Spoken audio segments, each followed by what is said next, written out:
So I've been away for a while. I haven't been on stage, so I'll be a little nervous. Thanks all for coming to see Anouk. You know, this, I mean, there's a lot of people who help to make this happen. And, you know, I want to point out to Jessica Skloven and also Chris and his crew at the Pier, because I don't think we could do it without you, so thank you. This program is really to honor Larry. Larry was a teacher here. Probably most of you never met him, but he was a friend of many of ours, and an artist and a teacher. And I'm going to read you something that his wife wrote. Larry was an artist in the classroom and a teacher in the studio, and he walked through his life intent upon studying it, finding greatness in the smaller moments and humor mostly everywhere. And so it is fitting we are here in his name to enjoy studying, to both be inspired and inspiring to others. So the people that we bring to you is because we think that, like Larry, he would want to learn something from them. So that's one of the reasons why it's exciting to have Anouk here today. Also, there are people who fund this, and people who we collaborate with. So this is really a collaboration with the Pier 24 and also San Francisco MoMA, and of course CCA. And the Pier 24 Photography, Randy and Bob Fisher, Robert Mailer Anderson and Nicola Miner, Neon McAvoy, and Black Dog Private Foundation all support us economically. And it's great. We have 2 new funders this year, so we're actually able to do more programming, which is fantastic. Speaking of which, why don't I tell you what the programming is? Because finally I know what it is. Tonight we have Anouk. On Tuesday, March 4th, at 12 o'clock, for the grad students here, there will be a workshop, seminar, private lecture with Zanelli Muhuli from South Africa. And then on March 12th and 14th, on March 14th is the lecture, I'm sorry, Mike Mandel and Philip Gefter, both, Mike was a collaborator with Larry Sultan, and Philip is a writer and also a good friend of Larry's. They'll have a conversation about Mike and Larry's work, and also Larry, and it should be interesting. On March is a busy one. March 18th, Tuesday, Michael Wolff will be coming here. He lives in Hong Kong now. On Thursday, April 24th, Alfredo Jarre will be meeting privately with the grad students, either in a symposium or workshop situation. So I'm really, that's pretty exciting. And then one last thing, in April sometime, our very own visiting professor, curator, Charlotte Cotton, would like to give a talk about 2 books that she's writing and how teaching at CCA, being here this semester, has influenced her writing of the books and what it's about. So I think that, as she said, it really would be a thank you to CCA for her being here. So that's it. Anouk is pretty young, and she's doing really, really well for lots of good reasons, because she's using all kinds of mediums in very interesting ways. And I was going to read something that I found about her, but then I was speaking to her earlier, and it confused everything I was going to say about her. Which was basically how she wants to go underneath the surface and make people, she's interested in people's discomfort and stuff like that. And then she said, no, it's really about how I like to bring people together. And it's a social experiment. And it sounded conflicting, so I'd rather she conflict herself than me. So without further ado, let's welcome Anouk. I give you back your paper. Hello, everybody. So my name is Anouk Kruithof, and I would first thank very much everybody who made it possible for me to be here, because I think it's very special. I'm Dutch, and now I'm in San Francisco. And of course, I want to thank Jim and Chris, Peer24, SF MoMA, and CCA, and Jessica for inviting me here and have this super interesting experience, which is a lot more than this talk, also doing the critiques with the students, and tomorrow we go on a field trip. And I think everything is very exciting, so I'm going, I want to say that. And now I'm going to, of course, talk about my work. I will first put something on, because that would be much better with some...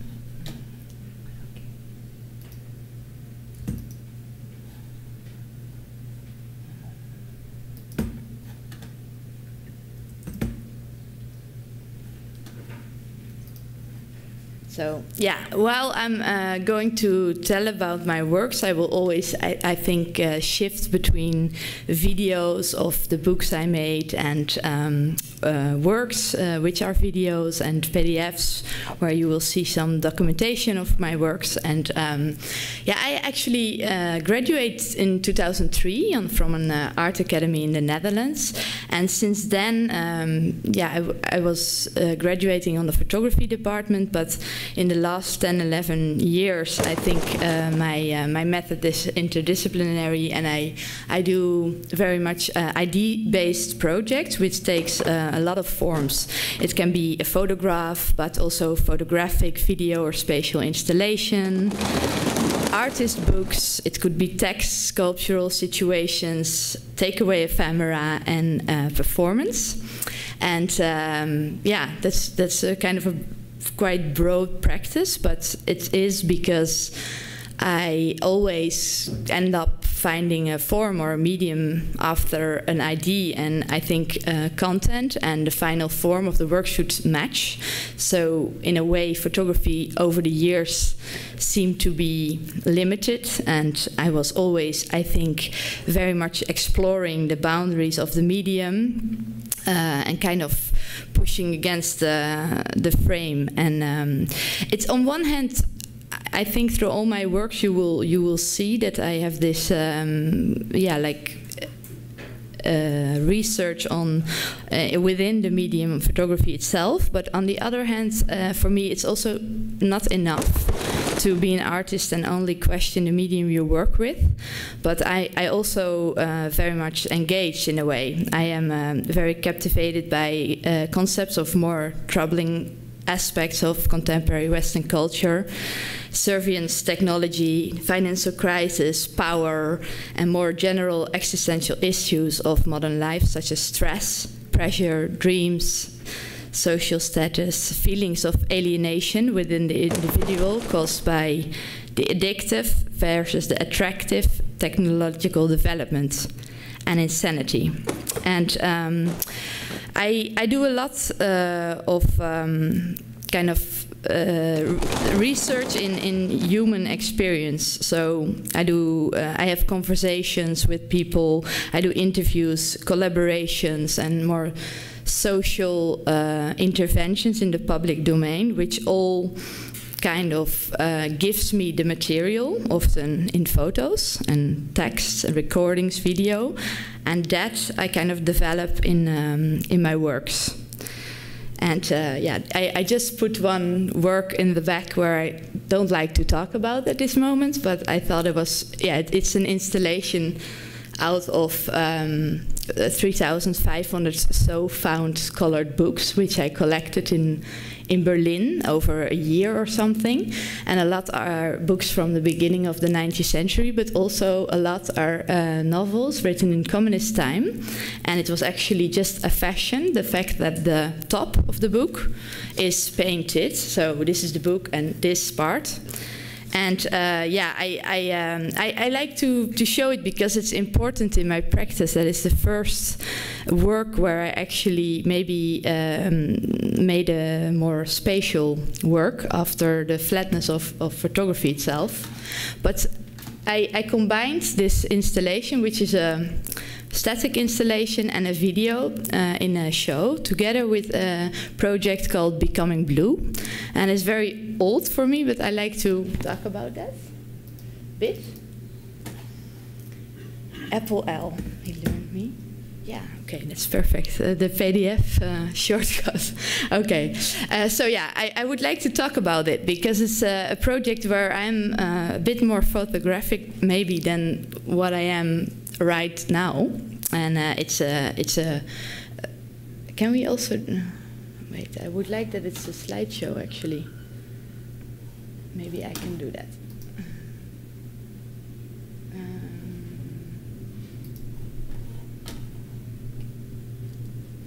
That's not, anyway, it doesn't matter.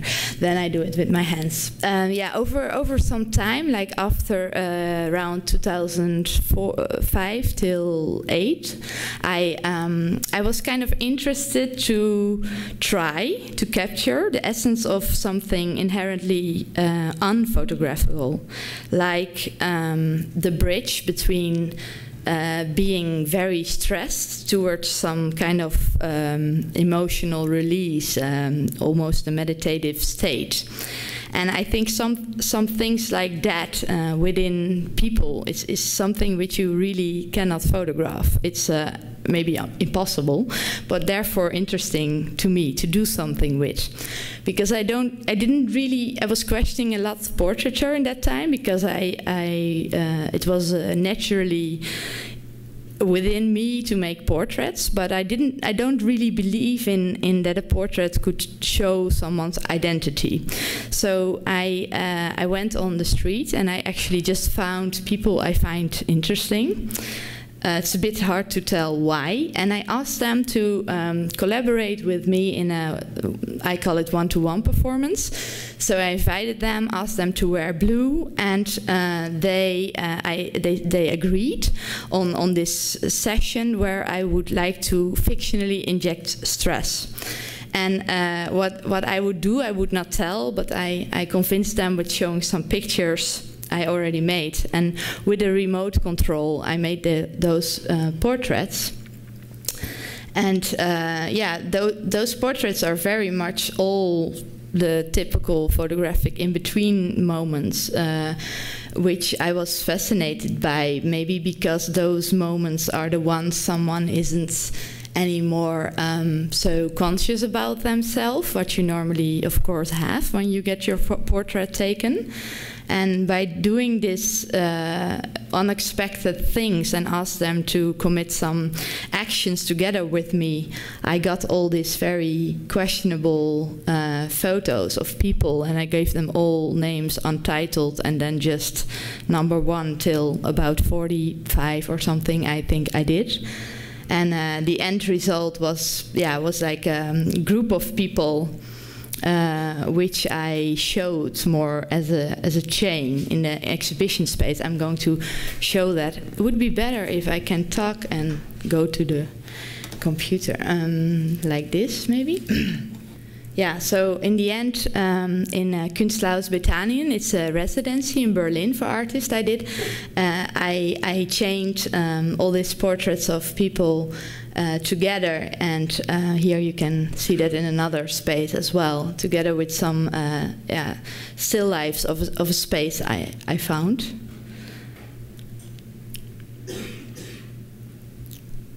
And yeah, there is also a book of this project, but I don't want to. Yeah, why I, for example, combined this portraits together with this installation and video of the books, because this is the real static installation, and on the other hand there's the video projected which you saw, and it's of course something very different works, but the way people perceived it, I had the feeling that this physical the static installation and the video, which is basically it's a loop, so on a certain moment this wall collapsed, and it had a certain unexpected in itself, and actually people who were in the space experienced a bit, to me, what was very related to what I did in these one-to-one performances with the people.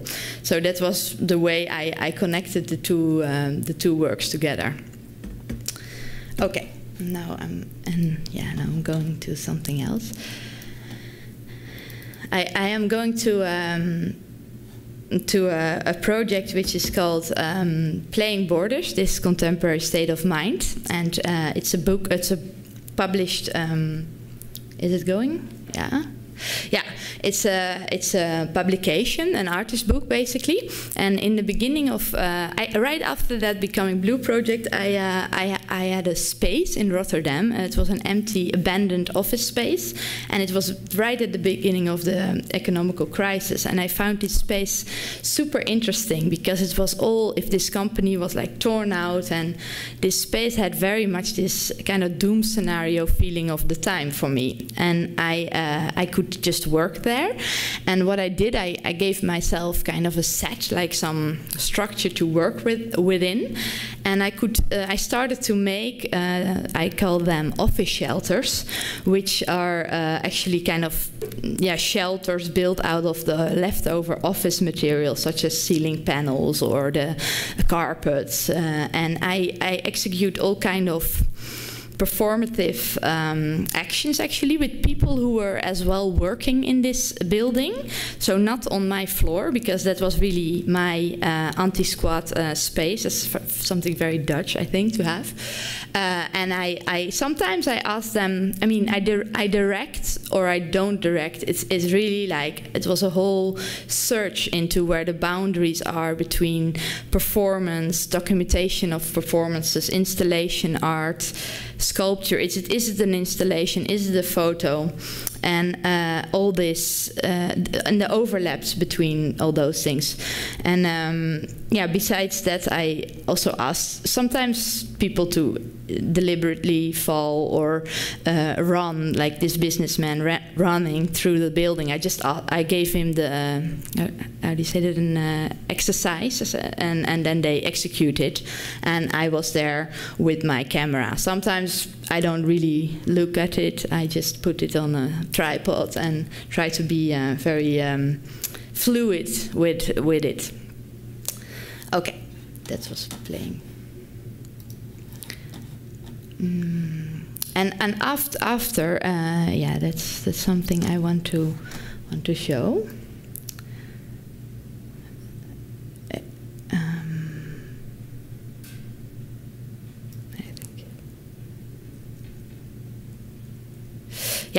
So I make this this kind of artist publication, what you just saw, and it's also the way I make it like that.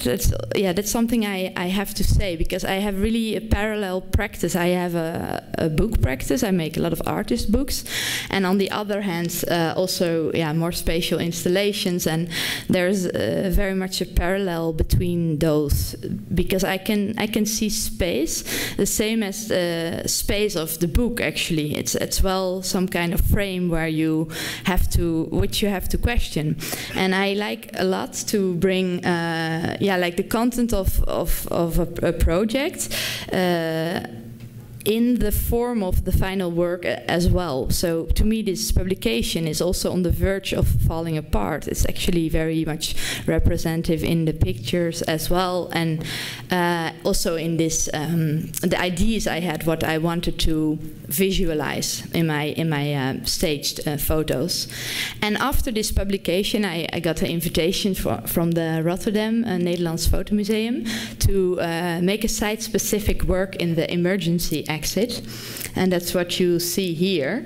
So you have images of this kind of built office shelter in the office, and then I print photos on D-bond, and I kind of stabilized. I went back to the office to get the real ceiling panels, which I also built this office shelter, which is kind of collapsing from, and I stabilized the photos with the same ceiling panels. And the whole thing was from outside the museum. I don't know if you imagine, this is inside, and outside you would just see this very unstable architectural situation, which was kind of working against the architecture, and also kind of made it unstable, like what is happening on the picture. So in this kind of invitations, I think it's super interesting, because an emergency exit, if you think about it, it's actually exactly where I was thinking about when I was working on these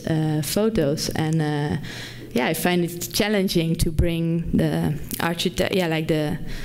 the architectural element together with the photographic, and think about all those different elements in a work like this.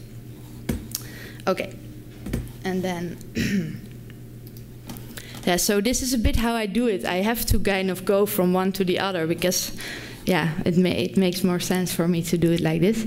And then I would like to tell a little bit about, very shortly, about something like a mini little work which is called The Daily Exhaustion.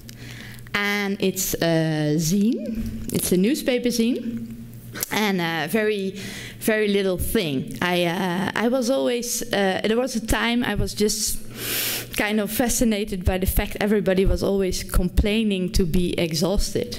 And I thought, yeah, exhaustment, you know, what is that? We have a very good life in a modern Western society right now, and we don't experience at all what is really exhaustment. So I wanted to make a little comment on that. And I went to the gym to do indoor cycling, spinning.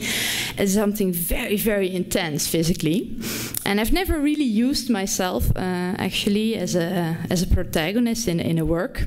But with this, I find I had to do it myself, because I was doing spinning and I could push myself so far that I was physically so exhausted, and I just once placed a little digital camera on my wheel and made a picture of me at the end when I could nearly control that camera, and I was really like, whoa! I was so surprised about the kind of ugliness of this self-portrait, and I find it funny, and I also thought, like, yeah, now I was so exhausted physically that I could nearly kind of control the camera anymore. So to me, it was the most objective way, although it isn't, because I'm of course knowledgeable about what a photo camera does with people. So, but yeah, so I find, and then I just did, yeah, I brought this colored backgrounds to the, like, just some paper to the gym, placed it behind me, and put my bicycle, and I had the same kind of color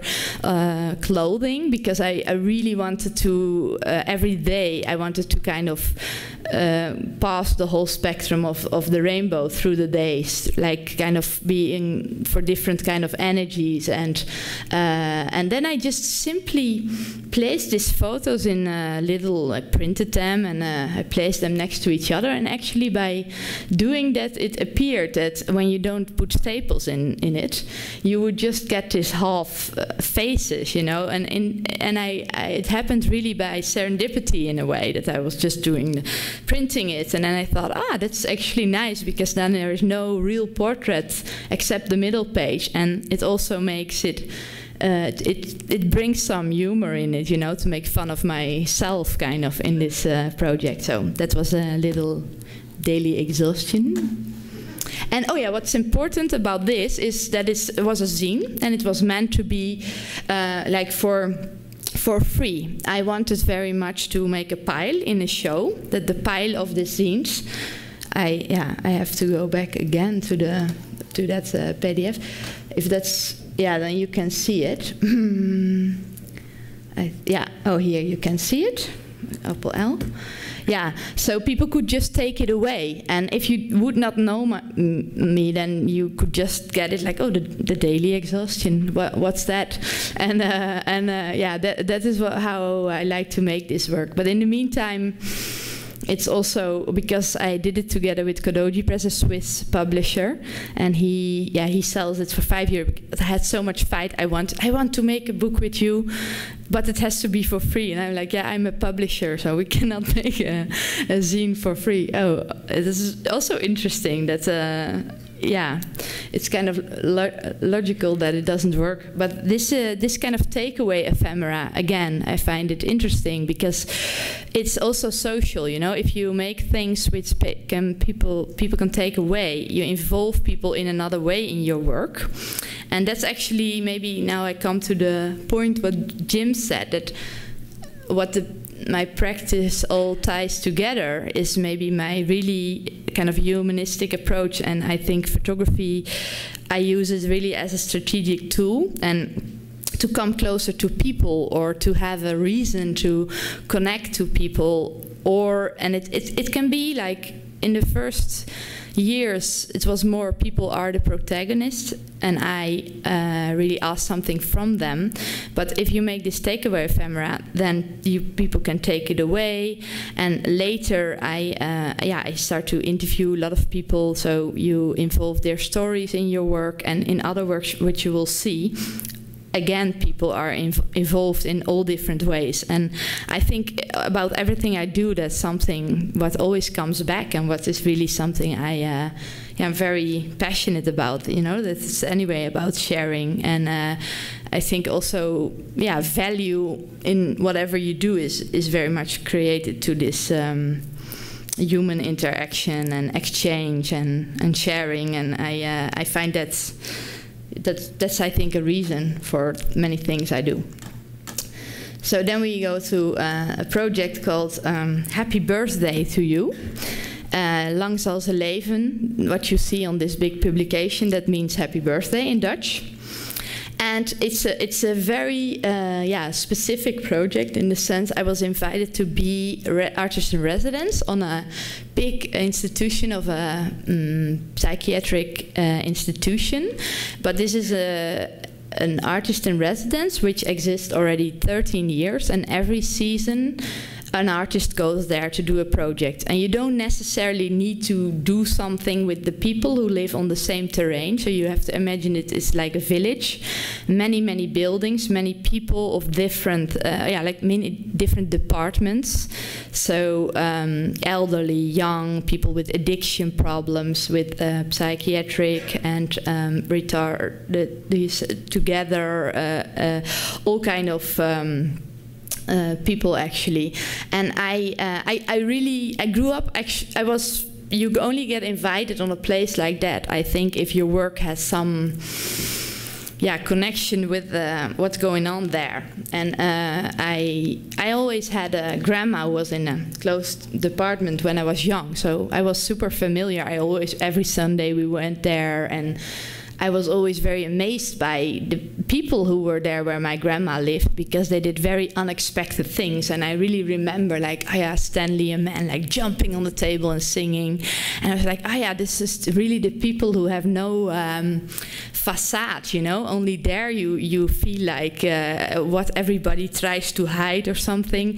Those people don't have these social conventions or this kind of invisible borders. And I find that, I think, very interesting. And on the other hand, it's of course now quite positive, because to be ill is very hard. Of course, the boundaries of these walls where you are living in this institution, and where you're basically locked up in your mind as well as in the space you live. So it's tragic as well. But I wanted to do something positive, because I have seen, like, many people didn't had a birthday on the department of my grandma, and then nobody came. And my parents even brought some flowers or something, because there were a lot of people who just nobody came. It's super sad. So for this project, I decided to I find 10 patients of all different departments and ask them about their birthday wish. And actually, I told them, it's always, the text is always quotes out of the interviews, English and Dutch on the other side. And I always told them, you can ask me everything you want, you know. And I expected that they would really sometimes say things I couldn't achieve.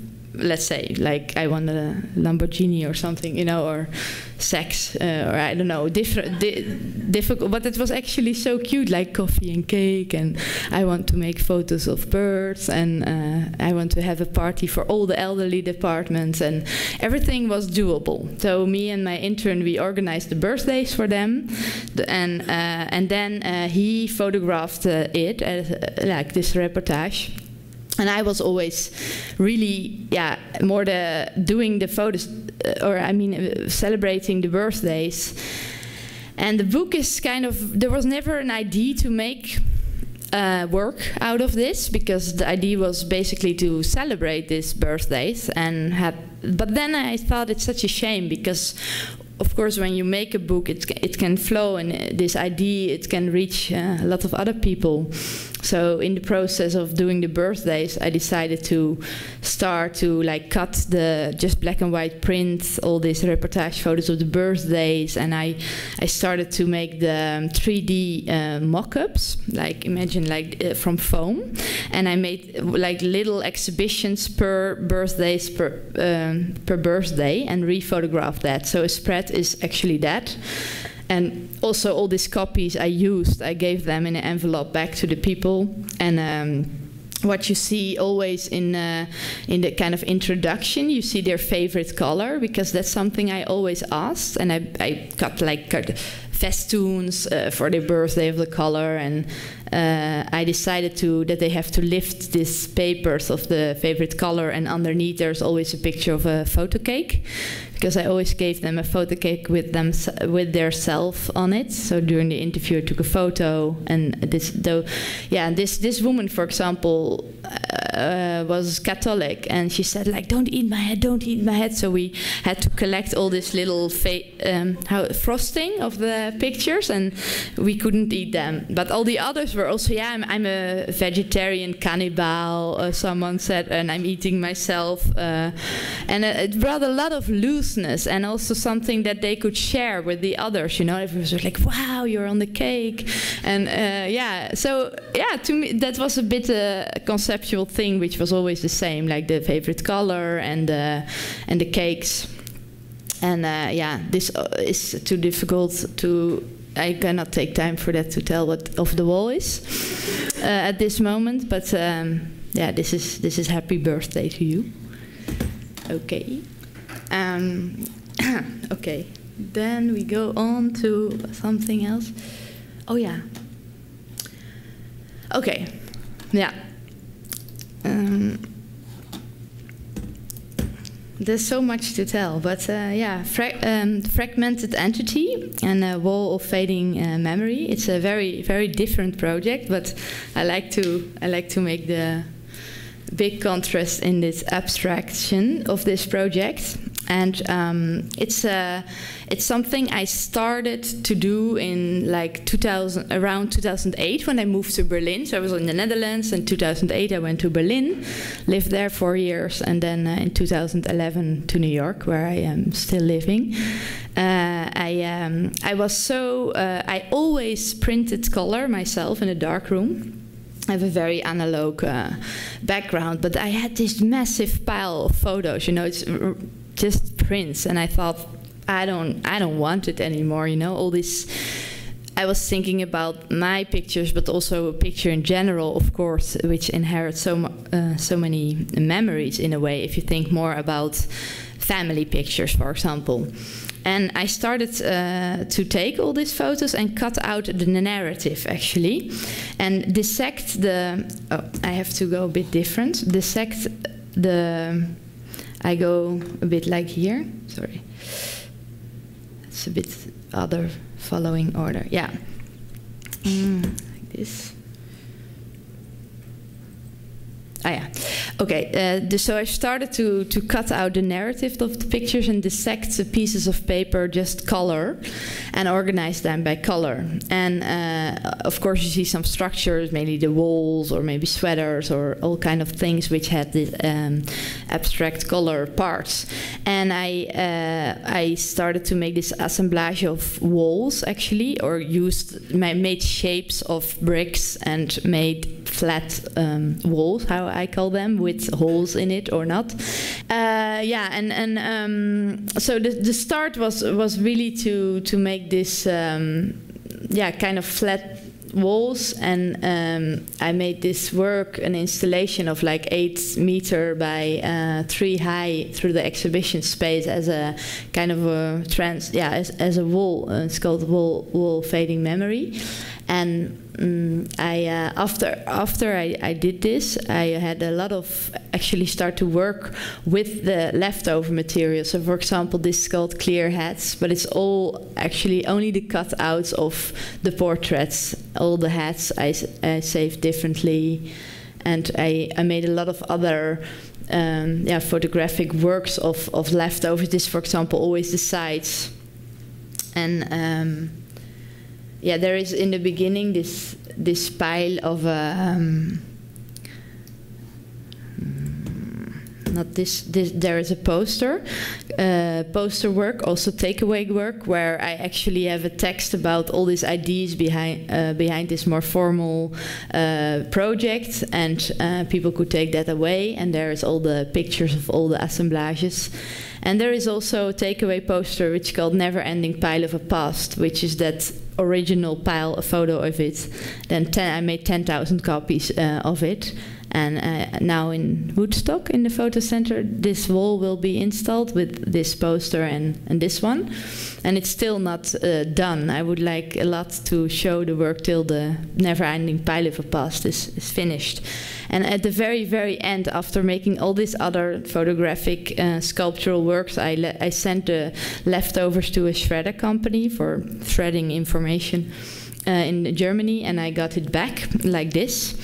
And I made also two video works. One is called Scattered Hole, and it's an empty, exposed blank print on the wall, and on it is projected a video, which I'm super shortly going to show. Yeah, here you can see it. Oh, that's wrong. Apple F. Yeah. Oh, yeah, so it looks like this.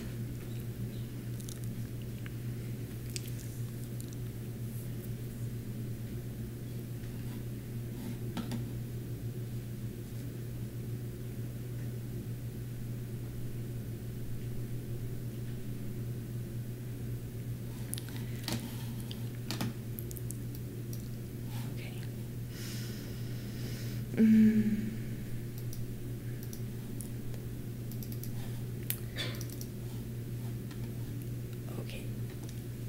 So this is a project of 2012, untitled I've Taken Too Many Photos. I've Never Taken a Photo. And in 2011, September, I moved to New York. And I was living in an almost gentrified ghetto called Bed-Stuy, and next to the Home Depot. And I was actually, I have this like massive visual note archive, more like before, like, I don't know, 8 years ago it was small digital cameras, later it was the iPhone, and it was kind of piling up, but I don't really consider that as work, or it's something I think everybody does. Yeah, I had this massive archive, and I didn't really know what to do with it. And I was always making walks in this neighborhood, and I was kind of fascinated when I just arrived in New York about now it's a bit cliche because now I also live there, but compared to Berlin, it's really a difference, I think, how far technology is ingrained in people. If you come there and you go in the subway, and I saw like literally kind of human collisions of people being in their mobile device rather than looking around, and I was so like, wow, it felt like people were more depending on it. I'm totally like that. I don't want to criticize anything with that, but because I think a lot is very, very positive, but also fascinating, you know, that to me it turns into people more into almost alienated creatures or something. And I was actually thinking in this neighborhood, like, would there still be someone who maybe never ever makes photos or uses a phone, or and I just mounted a lot of posters, like 50 posters in the neighborhood, like did you never make a photo in your life before? Contact me and you get $25 to collaborate on a project. And I got a lot of phone calls, like 12. My phone number there, and I was like, not naive. I don't really care if people call me. I like it, actually. who I don't know, but they were all didn't get the idea, you know, like, yeah, of course I made a picture, but they want to collaborate on some art project. But then this guy called me, and he was called Harrison Medina. And I already hear the way he was talking, like, no, they were living in the projects. He really said he had no phone, no MP3 player, no laptop. They had a fixed phone at home, and I always had to call his mom to reach him. And then I went to where he lived, and I said, did you really never made a picture before? And then do you want to look at my 300 pictures and choose decide. I have a show in France, and you have to decide the sizes. So you have large, medium, small. So I made this foam example so he could see, and then with bridge we just labeled it like this picture small, this picture big, till we had 75. And I interviewed him about his choices, and as well his associations with actually his situation in society and all. It was almost like a pearl, this guy, because he said such surprising things, which really made me laugh. And it was 4.5 hours we spent, and he was also really honest, I think, because he said only once I had to make a picture of my brother for his MySpace, and I just aimed it at him. So he gave me the phone and just aimed it at him. So I said, okay, that's fine. We put that as well in the interview. And so that was actually the background of it. And then, unfortunately, I couldn't bring him to France, where I had the show in here. This is another version of the poster, but we print the poster in French and English to take away for people to read the interview. And I had this exhibition in Le Tour Le Templier. It's like a medieval tower. The first thing you do when you come in is looking up. To me, that's natural, but that's really what you do with a space like that. So I decided to, you can also see it in the video.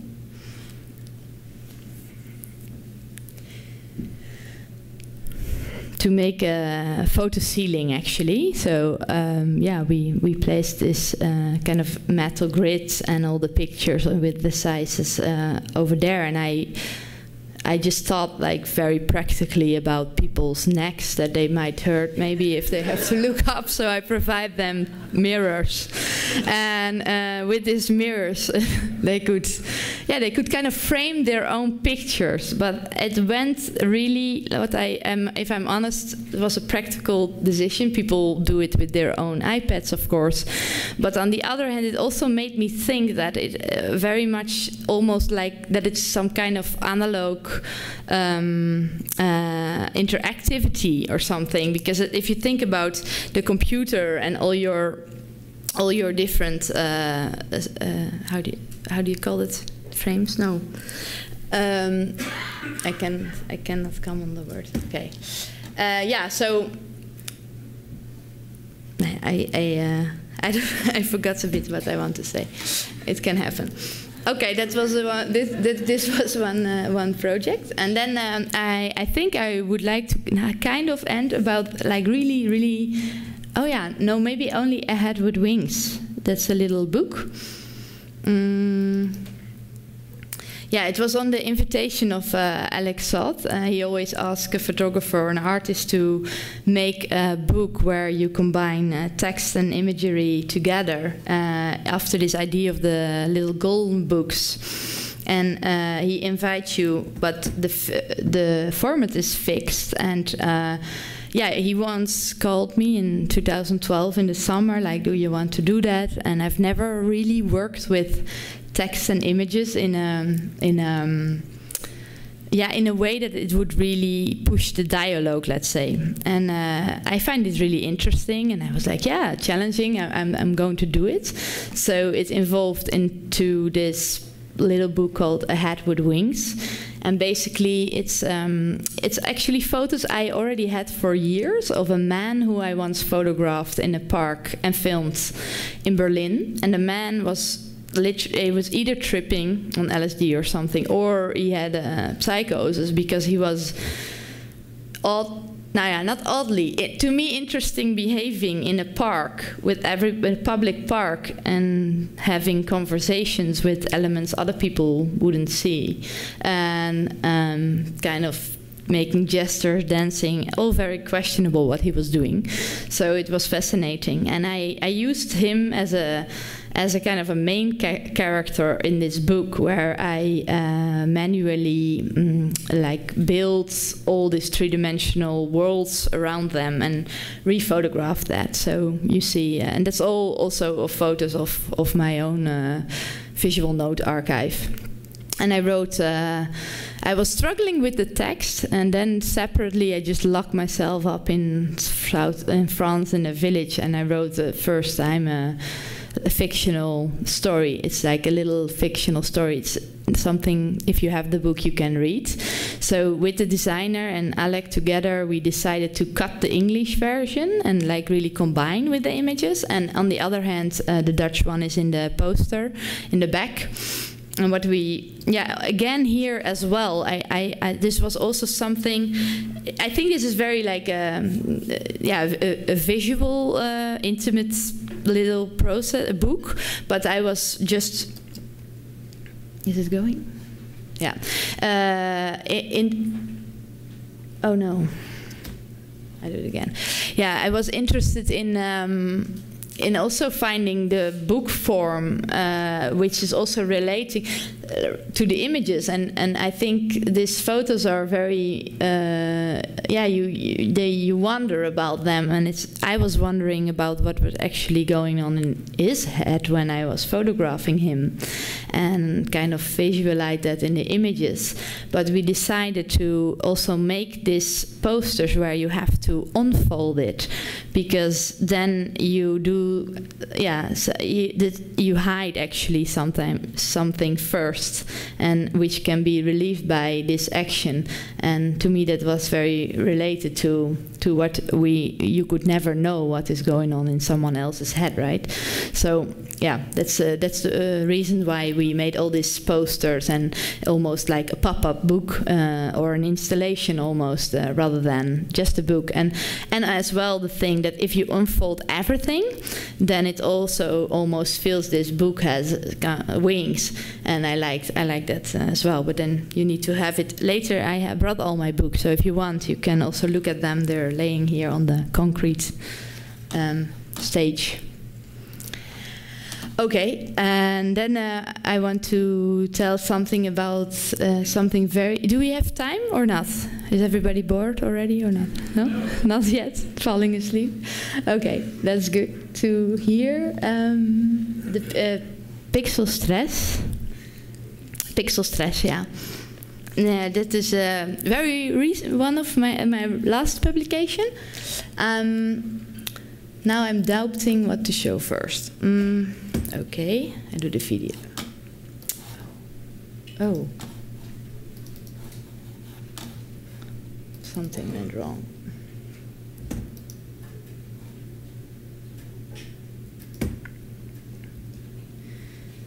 Oh, there's a... On the 18th of April, 2013. Okay, yeah, there's someone telling the concept, but maybe I just do that. On the video, yeah. Okay, it's hard to see. How am I going to do that? Wait, I have to stop.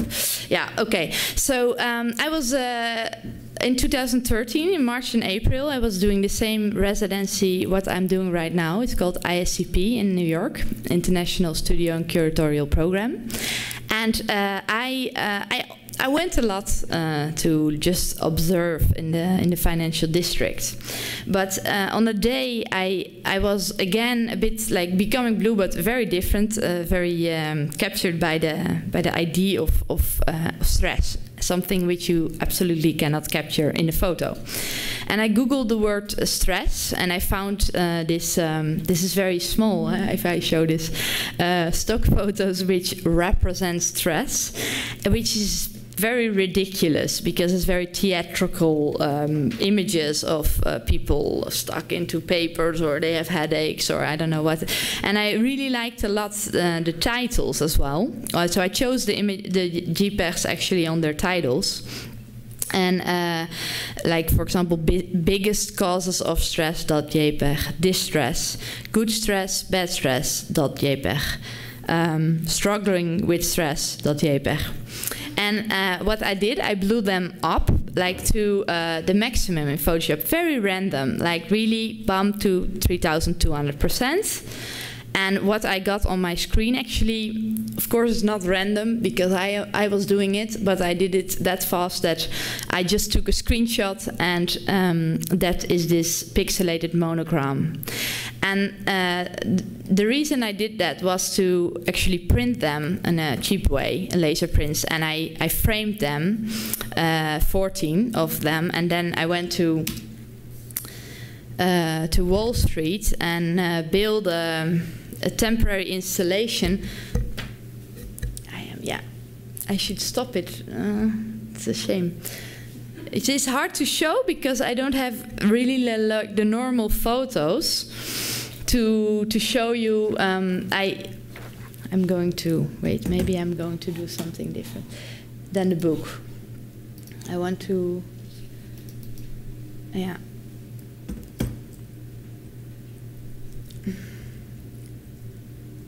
Yeah, this is much better. Yeah, there are some photos where it makes much more clear than this book what was actually what I was doing. So here you see really on the pavement the frames, and yeah, I had 2 assistants, and one was videoing, recording, the other photographing, and I stopped people who were there I invited them to look at the images and asked them to to tell me what they would see in it. And I started a bit friendly, but my idea was actually to sell it to them, because I want to kind of fictionally inject stress in their lives. And I was very I like this, of course, Wall Street as a contemporary meaning.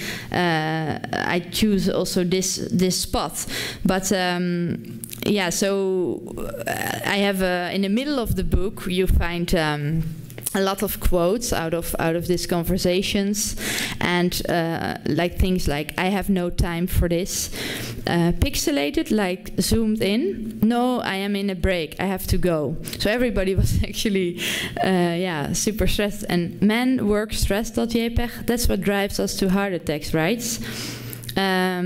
Stress, wow, that's pretty cool, I like it. Are you still busy? I've been watching you working out here like a dog. I'm not skilled in this kind of thing, so I can't judge.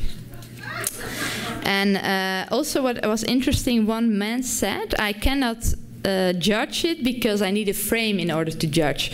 And I was also, I mean, of course this picture had this clear abstract grids, and as well the people's clothing over there, as of course New York, and as well that the work bankers requires also a certain abstract thinking I don't have, and I'm fascinated by. So I try to play a bit with all these elements. And yeah, on the moment they actually told me yes, I want to buy it. I asked them, okay, you could say your price.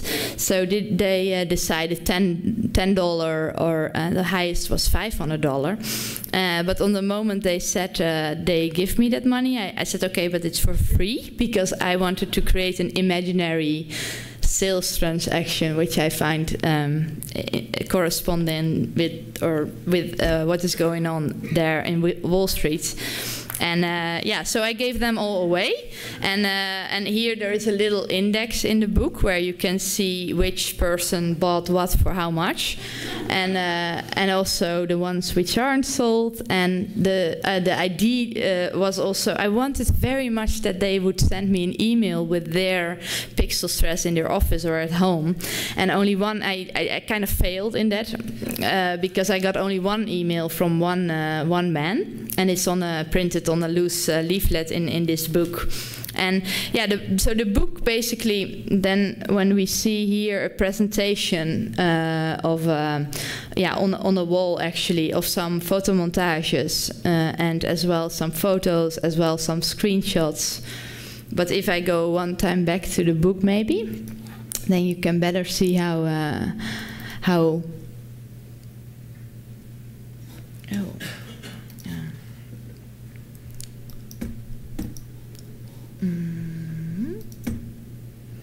I think it's also good, yeah, so yeah, then you can better see how it all ties together in this publication. So you can also completely take it apart and could also make this kind of abstract grid of the pages on your wall if you want. So you have the screenshots and the original stock photos with their titles, and in the middle you have another book which is more, yeah, this is their concept, and as well real documentation photos mixed with the documentation photos which I cut up and yeah, like made these montages from and rephotographed them. The sheets of the sales transactions, the email, and that's pixel stress. Okay. I am going to tell something about the last project, if that's okay. It's called Everything is Wave, and it's a solo exhibition. My most recent solo exhibition in. Oh, I do it wrong now. It's Apple L. Yeah. Everything is Wave.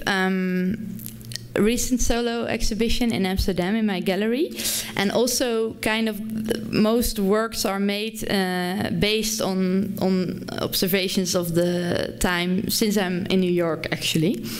And well, I go through the works because we have not so much time anymore. The first work is oh, actually I have to tell. I have to do it differently. I know it. I'm going to do like this. Yeah, you have in the beginning, if you would come into the exhibition space, you could see the gallery as through a window. So you could see these kind of works, which are screenshots of New York Times articles of all actually topics of the works I made, and those articles I read and wrote on a chalkboard and erased, but as well I print them, and with the white marker I erased certain parts of it into more poetical text. And there is a little zine we made out of it, it's called New York T-Pext. And this was a little work on a pile which you could take away, and which basically gives you little, yeah, like little fragments of essences of the whole show. And here you have a Spotless Mind. It's a chalkboard of all these articles and erased with a sponge, which is a power sponge. And it's called like that, and I'm going to show later this sponge. You have to remember, it comes back in other works. Then we go to a work which is called Are You Successful? Laugh, Yes, No. And it's also a social intervention I did on Wall Street. I brought a yellow background and placed this against the scaffolding, and decided to ask 50 people, passengers, can I take a picture of you on the moment you answer a question? And they stand there, and then the question was, are you successful? And the answers were 28 people said yes, 11 laughed or were uncomfortable, didn't know what to say, or insecure, you know, all this in between giggling, and 10 no.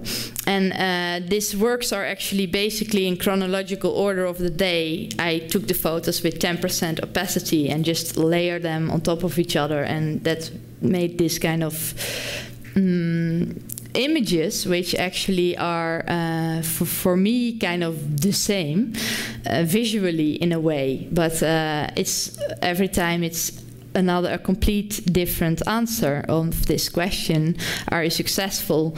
And with that, I also wanted to show that something like that, success, is so relative. You know, that's something I'm amazed about. By moving to New York, you of course have this cliche of I don't know, successful city or something, you know, but what does it really mean? Because it's a very relative thing, and it's actually maybe a nonsense question. So that was a bit the idea behind this work. But then I go back to the beginning, do the push-up work. Push-up. An installation out of 14 photos and 1 empty frame with the slideshow. And in front of very big corporate organizations, I asked people to do as many push-ups for me, and convince them that it's very healthy to do something physical in your break. No, but I had plastic gloves which I gave them, that their hands wouldn't get dirty. And I liked a lot, like this whole project is actually how, to me, to be a bit shortcut, how paradoxal New York is, or maybe even this Western life or something, because this push-up is of course a physical exercise, and I was thinking about that. If you would do that, you would create this wide chest, and that to me is something which represents power, you know, in a very human way. And on the other hand, when you go down to do push-ups for someone, it also has a very denigrating aspect in it. And you think, of course, about the army, and also the fact how you got framed by an artist with just some pavement around you. I kind of like that friction in doing this, and as well, what was also interesting is that I wasn't allowed to do that, so I always did it till the moment security guard came and sent me away, because of and I was like, wow, why can I not do that? As people say, yes, you know, it was because of liability reasons, that they might, I don't know, break their arm and could sue the organization, and those things, this kind of restraints and all these unwritten rules, I find very fascinating. They make me laugh as well, and I mean, there's partly it's a critique and as well irony, I think, in it, because I also decide to live there, so I find it fascinating, and I love to the city, though I don't want to be negative. But on the other hand, I think it's good to work with this very crazy elements, I think, and that is just because that's actually also why I live there, because I find it pretty interesting.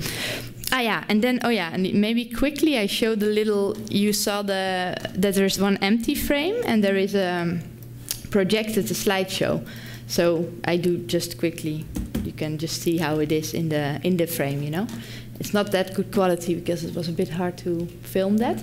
But basically you have an empty frame where you have all the, not the actual push-up moments, but actually the man going down or up. And one woman, by the way, but that was very special as well, because all the women said no, except for one. Then I asked some men why they would not participate, and they said that it was because of manicure, but I don't know, I don't think so, but anyway. Okay, so then we go back to this one. Yeah. So, and then in the show, you come to a work which called Power Sponge Brick, a sculpture made out of about 1,000 sponges, and they are called, industrially produced in packages, Power Sponge.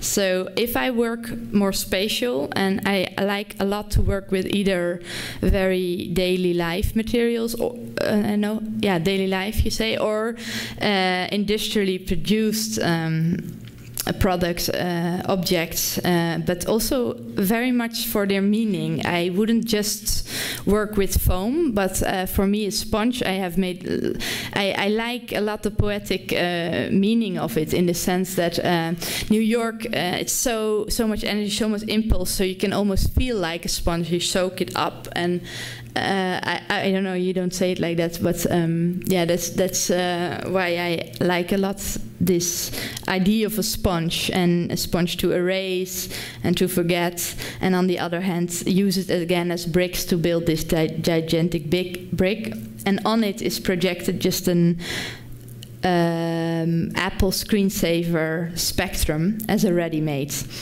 So basically you have a wall, like a facade, of continuously changing color.